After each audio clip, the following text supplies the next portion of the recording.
आपको जो हिंदुस्तान टाइम्स या टाइम्स ऑफ इंडिया या द ट्रिब्यून, इनके हवालों से जो हमें खबरें मिलती हैं, मैं तो उसके हवालों से मैं 2-3 बार आरटीए लगा चुका हूँ, बट मेरे को जवाब नहीं मिला है। उनके हवालों से मैं बता रहा हूँ आपको कि लगभग 14 से 15 हज़ार करोड़ रुपए आज के टाइम पे अनुमानन इतना पेंडिंग है बिल्डर्स के ऊपर, ईडीसी आईडीसी। जबकि अब सरकार का कोई बंदा उसे सेटल करता है कि यार तू 50 करोड़ रुपए हमारी पार्टी फंड में दे दे, ये तो सरकार का पैसा है, सरकार मतलब जनता का पैसा है, और जनता तो अब है ही मरने के लिए, तो क्या जरूरत है तेरे को पैसा देने की?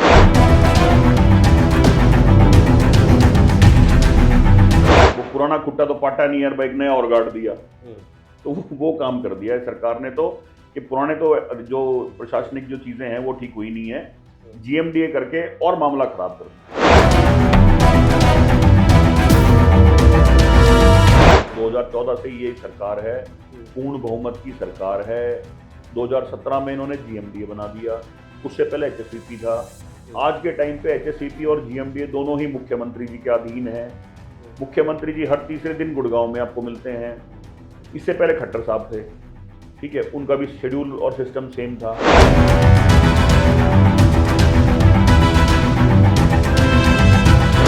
वहां पे उच्च अधिकारी हैं, जिसमें से 34 अधिकारी वो हैं जो रिटायर होकर दोबारा अपनी सेवाएं दे रहे हैं। और हाल ही में अभी अक्टूबर में जीएमडीए विभाग ने 18 भर्तियां और निकाली थी, वो भी रिटायर्डों के लिए निकाली थी।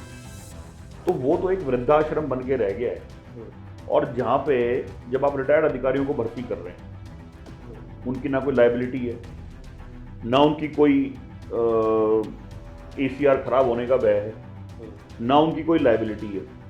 अगर कुछ गड़बड़ हो भी गई या कुछ गड़बड़ हो भी रही है और कल को पकड़े भी गए, तो ठीक है, अपना झोला उठाएंगे और चल देंगे। और जो आपने बात करी है प्रदीप दहिया जी की कि वो यंग है और डायनामिक है, I have no doubt in that, लेकिन उनका जो अभी पेरेंटल विभाग है एमसीजी, लगभग 18-19 तो उसमें भी रिटायर्ड अधिकारी भर्ती हैं। तो अपना जो एग्जिस्टिंग अधिकार जो विभाग है उसको ही अगर ठीक नहीं कर पा रहे हैं, तो व्हाट डू यू एक्सपेक्ट कि जो एडिशनल।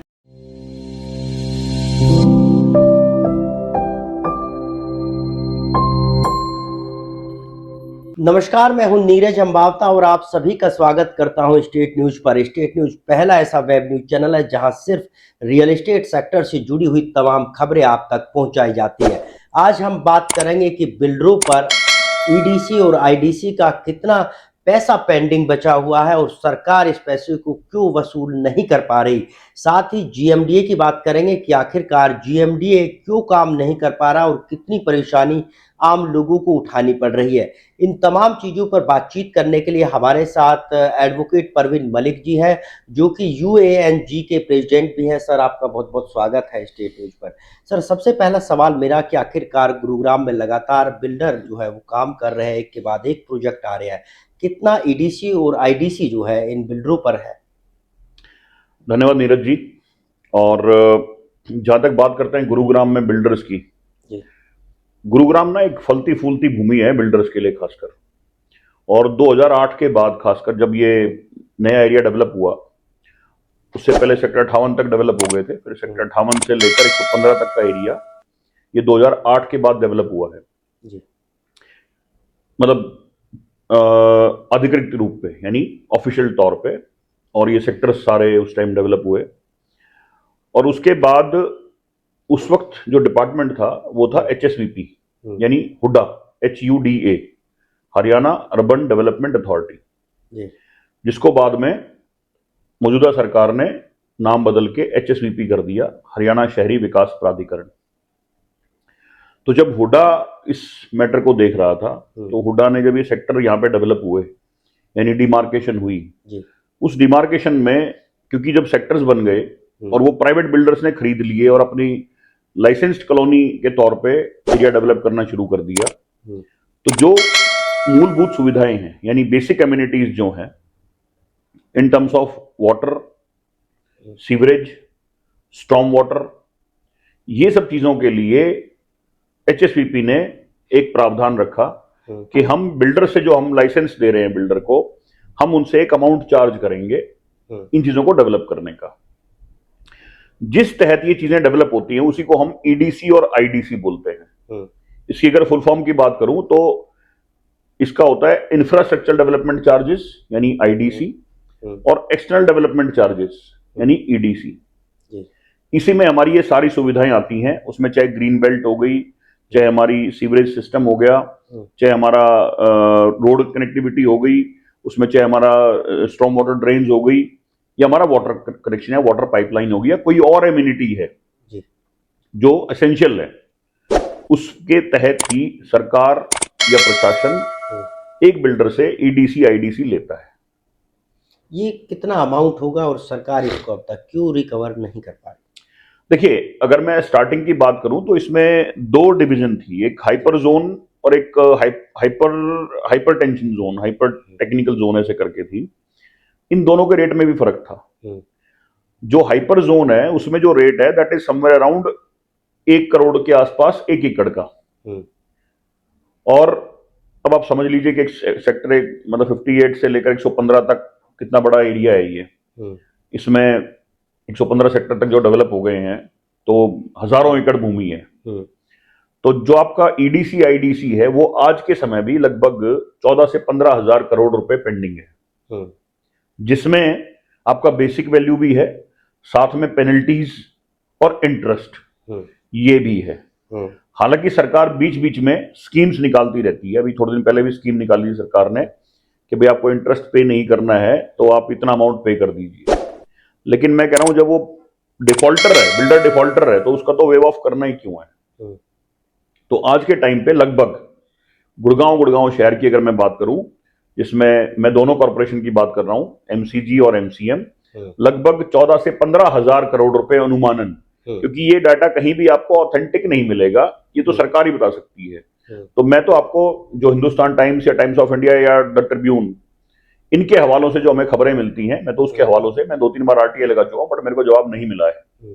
उनके हवालों से मैं बता रहा हूं आपको कि लगभग 14 से 15 हजार करोड़ रुपए आज के टाइम पे अनुमानन इतना पेंडिंग है बिल्डर्स के ऊपर, ईडीसी आईडीसी। जबकि बिल्डर क्या करता है, यही पैसा जो एंड यूजर है, जिसने वो घर खरीदा या फ्लैट खरीदा है, उससे वो पहले ही ले लेता है। तो फिर सरकार इसको वसूलने में नाकाम क्यों हो रही है आपके हिसाब से? क्या लगता है आपको, क्या क्या कमी खामी सरकार की है? इसमें मैं आपको दो उदाहरण दे सकता हूं, या मैं दो बातें कह सकता हूं। एक तो होगी राजनीतिक और एक होगी गैर राजनीतिक। राजनीतिक कैसे? सर, राजनीतिक तो ऐसे कि अब कोई बड़ा बिल्डर है, अब सरकार को उसका सपोज करो उसका बकाया है 500 करोड़ से फॉर एग्जांपल। अब सरकार का कोई बंदा उसे सेटल करता है कि यार तू 50 करोड़ रुपए हमारी पार्टी फंड में दे दे। ये तो सरकार का पैसा है, सरकार मतलब वो जनता का पैसा है, और जनता तो अब है ही मरने के लिए, तो क्या जरूरत है तेरे को पैसा देने की। तो वो क्या सोचता है, वो पार्टी फंड में 50 करोड़ रुपए देके अपना पल्ला झाड़ लेता है, पेंडिंग पड़ा है तो पड़ा है। तो ये तो हो गया राजनीतिक जवाब जी।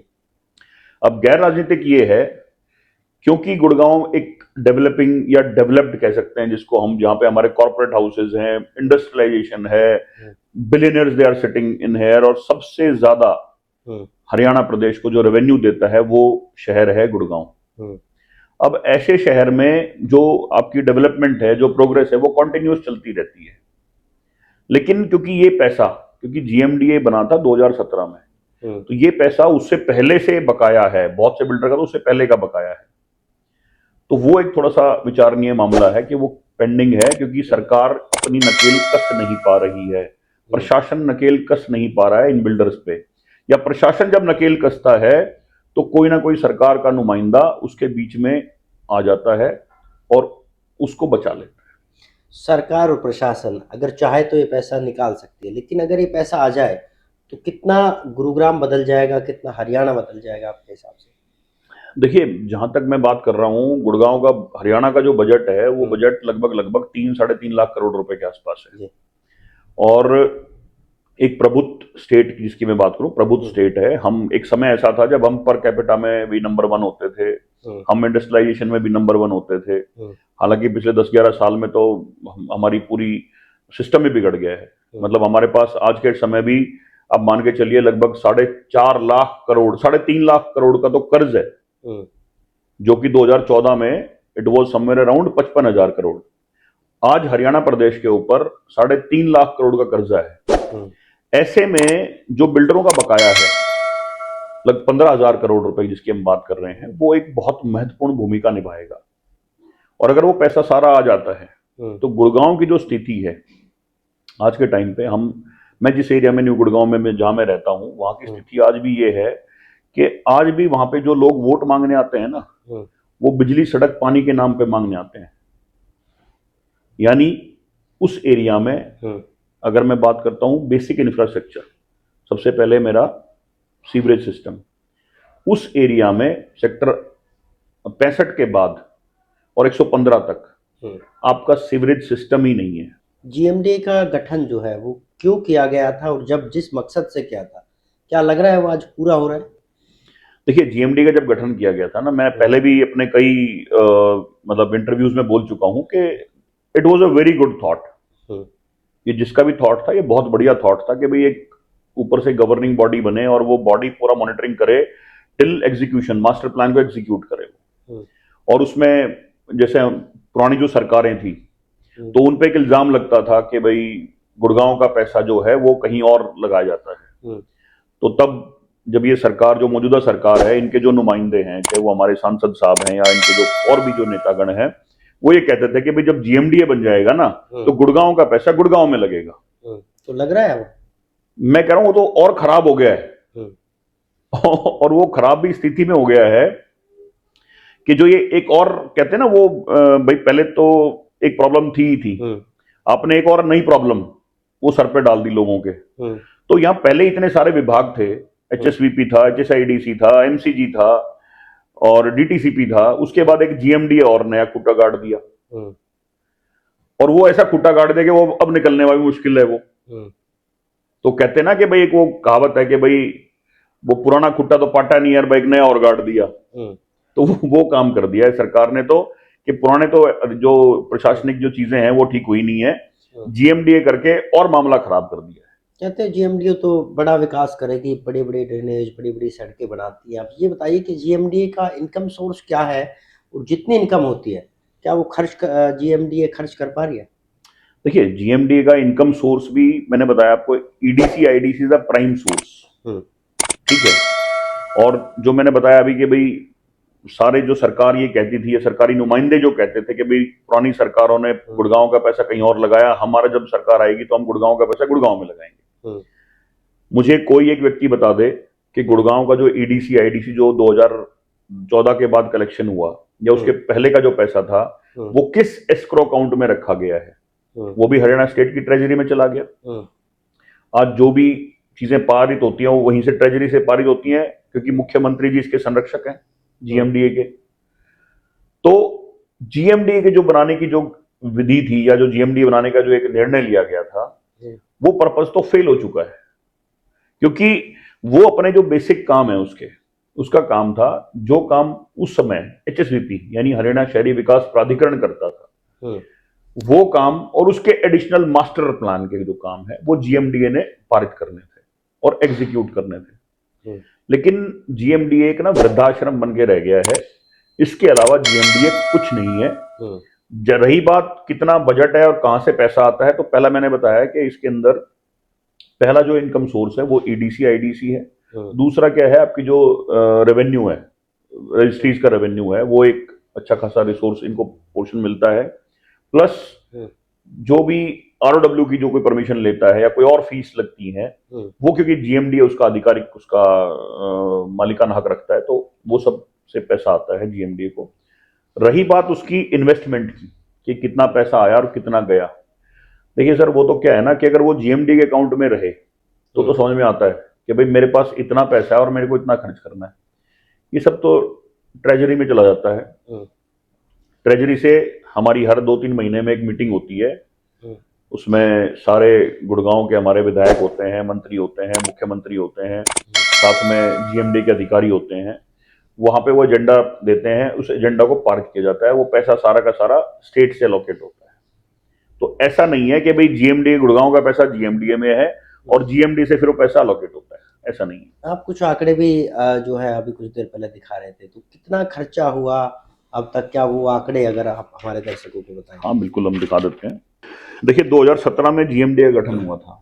2017-18 में जो बजट आवंटन हुआ था इट वाज समवेयर अराउंड 500 से 700 करोड़। उसमें से खर्च हुआ 200 से 300। फिर 18-19 में बजट आवंटन हुआ 800 करोड़, जो खर्च हुआ 400 से 500। 19-20 में 1000 करोड़, खर्च हुआ 600 से 700। अब ये खर्च हुआ, इसकी कोई फिक्स आधिकारिक सूचना नहीं है, ये टेंटेटिव अनुमानन है। ये 21-22 में 1000 करोड़, खर्च मात्र 75 करोड़। चलो कोविड का टाइम था, हम ये मान लेते हैं, बट स्टिल उसके बाद 21-22 में 1500 करोड़, ये 20-21 की बता रहा था मैं आपको। 21-22 में 1500 करोड़, खर्च लगभग 1000 के आसपास। 22-23 में 1893 का बजट था, खर्च 1200 के आसपास। 23-24 में 2574.4 करोड़, खर्च 1800। 24-25 में 2887 करोड़ का बजट है, जिसमें से लगभग 994 विकास कार्यों पे खर्च करने का प्रावधान है। बाकी लगभग जो अनुमान है कि 1800 करोड़ तक खर्च होगा। 25-26 का जो बजट है वो है 3034 करोड़, और उसमें अनुमान है कि हम 2025 खत्म होने तक 1200 से 1500 करोड़ रुपए खर्च कर दें। तो जो ये बजट था जिसमें से जो खर्च कर दिया वो कर दिया, जो बाकी बच गया वो पैसा कहाँ गया? नहीं, मैं कह रहा हूं जो खर्च कर दिया उसका क्या रिजल्ट है। अच्छा, मैं तो दूसरा सवाल पूछ लेता हूं। तो लगता है कि उसका रिजल्ट भी आ रहा है, इतने करोड़ों रुपए हर साल जीएमडीए खर्च कर रहा है, रिजल्ट क्या है? सर मैंने छोटा एग्जांपल दे दिया आपको, सीवरेज नेटवर्क सिस्टम नहीं है जी। 2008 से लोग यहाँ मूवमेंट शुरू हो गई थी। 2014 से लोगों ने अपने घरों में रहना शुरू कर दिया था। 2014 से ये सरकार है, पूर्ण बहुमत की सरकार है। 2017 में इन्होंने जीएमडीए बना दिया, उससे पहले एचएसवीपी था। आज के टाइम पे एचएसवीपी और जीएमडीए दोनों ही मुख्यमंत्री जी के अधीन है। मुख्यमंत्री जी हर तीसरे दिन गुड़गांव में आपको मिलते हैं। इससे पहले खट्टर साहब थे, ठीक है, उनका भी शेड्यूल और सिस्टम सेम था। मैं कह रहा हूं आप लोगों को इस छोटे से गुड़गांव शहर में चुनिंदा सेक्टर्स में इतना बड़ा तंत्र होने के बावजूद, सबसे ज्यादा रेवेन्यू देने के बावजूद आप सीवरेज नेटवर्क नहीं दे पाए, तो फिर जीएमडीए का इतने बड़े बड़े करोड़ों रुपए खर्च करने का, वो कहीं भी खर्च कर रहा है, वो उसका क्या क्या यूज है उसका? तो इसका जिम्मेदार आपने कहा कि जीएमडीए नहीं कर पा रहा, हालांकि सीएम, मुख्यमंत्री, हर तमाम लोग जो है वो यहाँ रहते हैं तीसरे दिन, तो ये पैसा जाता कहाँ है? क्या ये करप्शन है पूरी तरह से? देखिए मेरे पास ऑफिशियल आंकड़े तो नहीं है कि करप्शन है, मैं तो सिर्फ जो बात धरातल पे है मैं उसको लिंक कर सकता हूं। जीएमडीए में आज के टाइम पे लगभग 34 से 35 रिटायर्ड अधिकारी भर्ती हैं वहां। टोटल 66 में से 66 वहां पे उच्च अधिकारी हैं, जिसमें से 34 अधिकारी वो हैं जो रिटायर्ड हैं, रिटायर होकर दोबारा अपनी सेवाएं दे रहे हैं। और हाल ही में अभी अक्टूबर में जीएमडीए विभाग ने 18 भर्तियां और निकाली थी, वो भी रिटायर्डों के लिए निकाली थी। तो वो तो एक वृद्धाश्रम बन के रह गया है। और जहां पे जब आप रिटायर्ड अधिकारियों को भर्ती कर रहे हैं, उनकी ना कोई लायबिलिटी है, ना उनकी कोई एसीआर खराब होने का भय है, ना उनकी कोई लायबिलिटी है।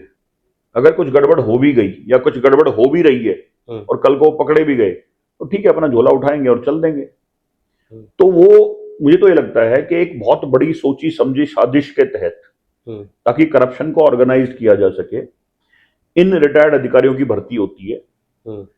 अब उसमें सरकारी लोग हैं या विभाग के कुछ लोग इन्वॉल्व हैं, वो तो सर मुख्यमंत्री जी को खुद इसकी इन्वेस्टिगेशन करानी चाहिए, क्योंकि उनका विभाग है ये और उनके पास ताकत है।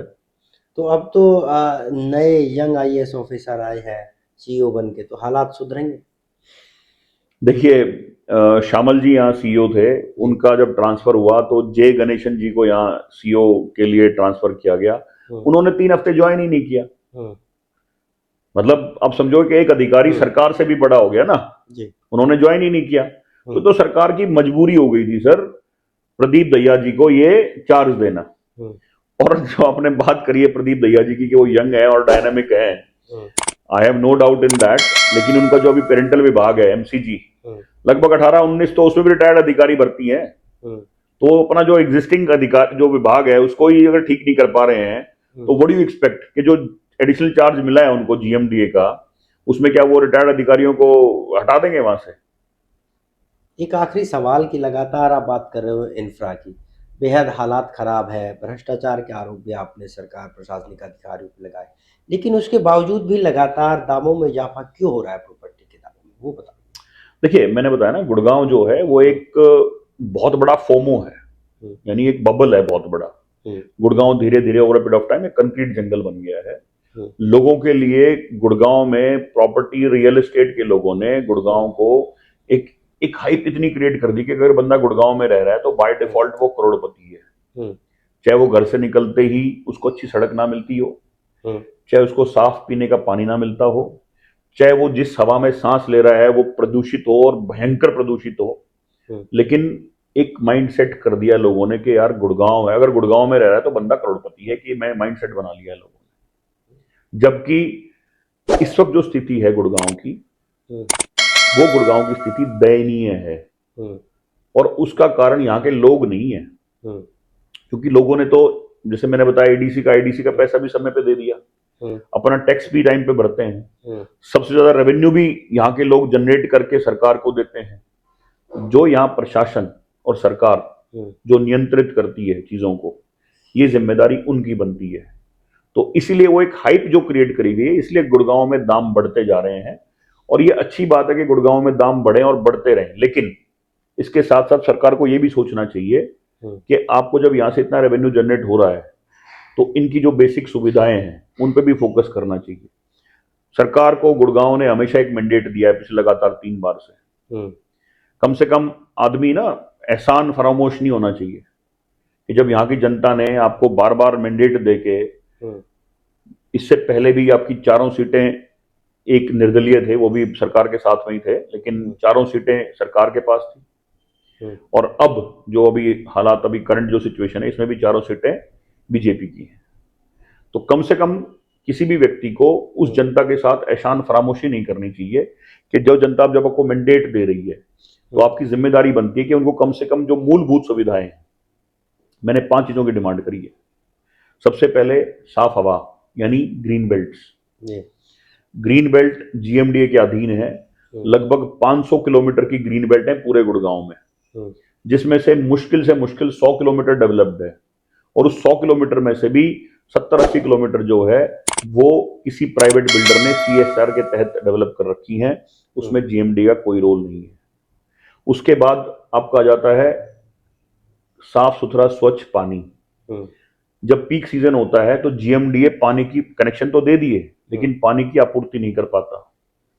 तीसरा हमने डिमांड करी है सीवरेज नेटवर्क। पिछले 11-12 साल में किसी भी सोसाइटी में, खासकर जो न्यू गुड़गांव की सोसाइटीज हैं, सेक्टर 77 से लेकर 115 तक, किसी भी सोसाइटी में सीवरेज नेटवर्क नहीं है। हर सोसाइटी के ऊपर हर महीने लाखों रुपए का बर्डन आता है उस गंदे पानी को निष्कासन करने का उसका।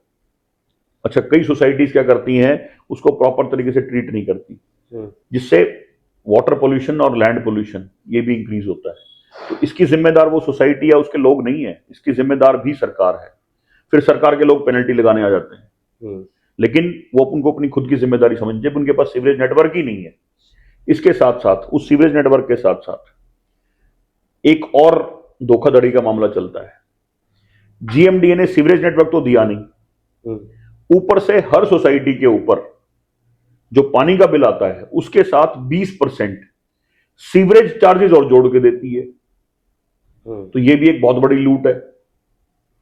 उसके बाद हमारी जो डिमांड है वो है स्ट्रॉन्ग वाटर ड्रेन्स की। जब बरसात होती है, हम्म, लाखों गैलन पानी सड़क पे आ जाता है, क्योंकि स्ट्रॉन्ग वाटर ड्रेन कनेक्टेड नहीं है या डेवलप्ड नहीं है। अगर सरकार उसको डेवलप कर ले प्रॉपर तरीके से, अभी थोड़े दिन पहले जीएमडी ने एक कॉन्क्लेव किया था रेन वाटर हार्वेस्टिंग को लेके, तो तब तो खैर मैं उनकी बात सुन रहा था, मैंने बोला नहीं, लेकिन मैं कह रहा हूं कि आपकी स्ट्रॉन्ग वाटर ड्रेन कितनी पूरी है, आप कितना वाटर एक्यूमुलेट करते हो। तो अगर वो कर लें तो वाटर भी मेरा एक्यूमुलेट हो, ग्राउंड वाटर भी रिचार्ज होगा, सड़कें भी नहीं टूटेंगी। इसके अलावा साफ सुथरी सड़कें, अब धीरे धीरे कुछ एरियाज में सड़कें बनाने का काम शुरू किया गया है। कितने सालों बाद? 11 साल बाद। और अभी भी वो पेंडिंग है। और उसमें भी क्या कर दिया है कि जो सेंट्रल वर्ज है ना आपकी, उस सेंट्रल वर्ज को मतलब कंप्लीटली डेटोरेट कर दिया गया है। जहां कर्व स्टोन थे वहां पे सीसी की लाइनर लगा दिए हैं, जहां सीसी की लाइनर थी उनको तोड़ के कर्व स्टोन लगा दिए हैं। तो ये तो एक भ्रष्टाचार ही तो है। तो यही चीजें तो लोग डिमांड करते हैं, इसके अलावा तो जीएमडीए से किसी व्यक्ति की कोई डिमांड नहीं है।